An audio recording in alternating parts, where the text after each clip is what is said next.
From the OUTV Broadcast Center in Los Angeles, California, this is Brief News Brief, a brief look at today's trending news topics, proudly combating the thought police since 2016. Here's your host, James Heaney. I'm James Heaney, and this is your Brief News Briefing. Today marks the first day in the trial of Paul Manafort. Paul Manafort, of course, was Trump's campaign chairman who's now on trial in a federal court on charges of tax fraud. Allegedly, he failed to pay taxes on millions of dollars that he made from his work for a Russian-friendly Ukrainian political party. And then he lied about it to get loans so that the cash would just keep on coming in. He loved cash. He got so much cash, he didn't know what to do with it. He would swim in it, allegedly. I mean, there's no proof, but I imagine he was swimming in it like Scrooge McDuck, spitting gold coins out, because afterwards he decided to work for the Trump campaign in the summer of 2016, working for free. And that's potentially when he was compromised by the Russian government to serve as an informant into the Republican nominee's campaign. Many people are saying that this Manafort tax evasion has nothing to do with, and many others are saying it has everything to do with, the Mueller probe. The case is being prosecuted by the special counsel investigating the Russian interference into the 2016 presidential election. Now, today, the jury was selected. By midday, they had them. A jury of 12 with 4 alternatives. We know that of the 12 chosen, 6 are men and 6 are women.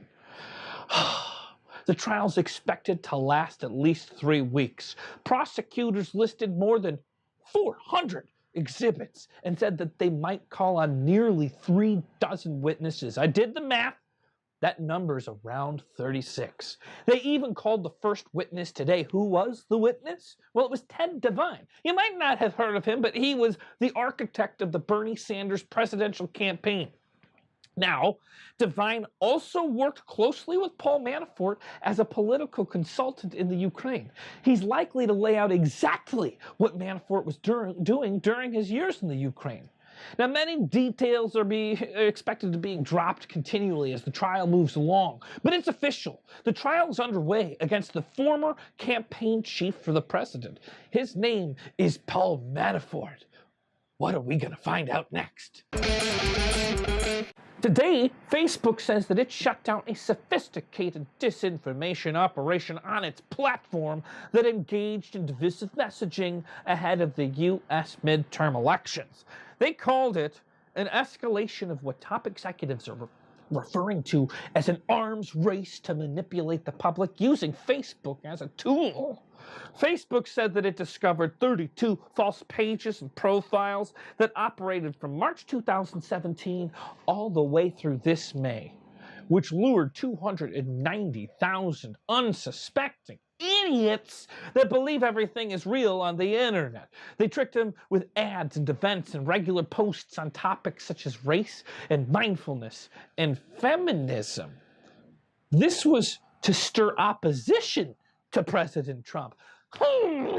That's weird. Everything we've been hearing about disinformation was to make Trump win, right? Well, that's the beauty of disinformation. They just don't want you to be able to trust your eyes. And it's working, folks. The company deleted the profiles and notified law enforcement and lawmakers of the activity, as well as the real Facebook users who were swept up in the operation when their profiles were hijacked. This disclosure was the first admission of the coordinated disinformation stuff on Facebook that could affect the November election. Manipulation continues to be an active problem for Facebook and its billions of users. In recent weeks, the administration, including the Director of National Intelligence, Daniel Coates, has said that active campaigns by Russia were continuing to take place on social media.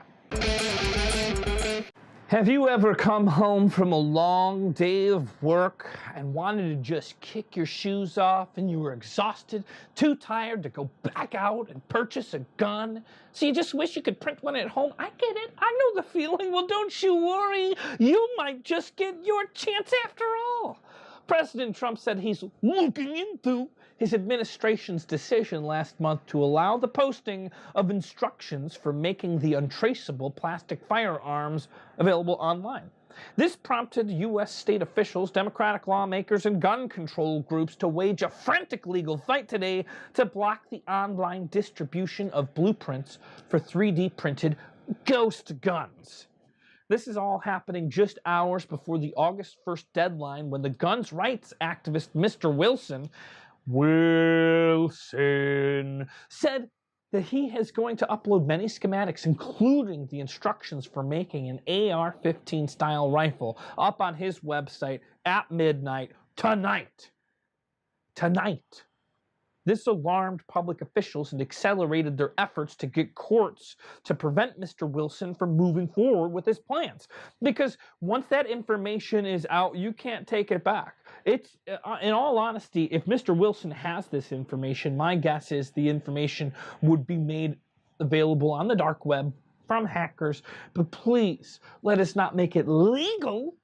8 states in the District of Columbia filed a joint federal lawsuit in Seattle attempting to force the Trump administration to prevent Mr. Wilson's organization, Defense Distributed, from making the technical plans for the plastic guns available online.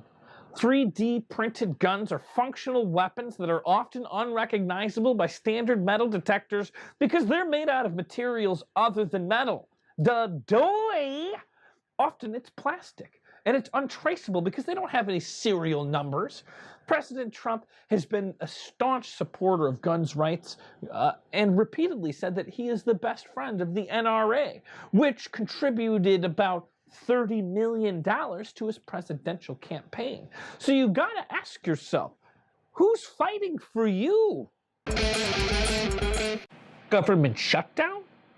That's what we're talking about again? I feel like I'm stuck in some sort of time loop.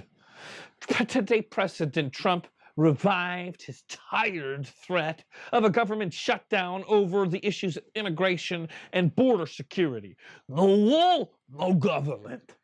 This is creating yet another headache for Republican leaders on Capitol Hill who've been marching forward with plans to avert a funding crisis before the November elections. And can you blame them? They're trying to get their ducks in a row. They'd like to keep their job. But they got a guy up top.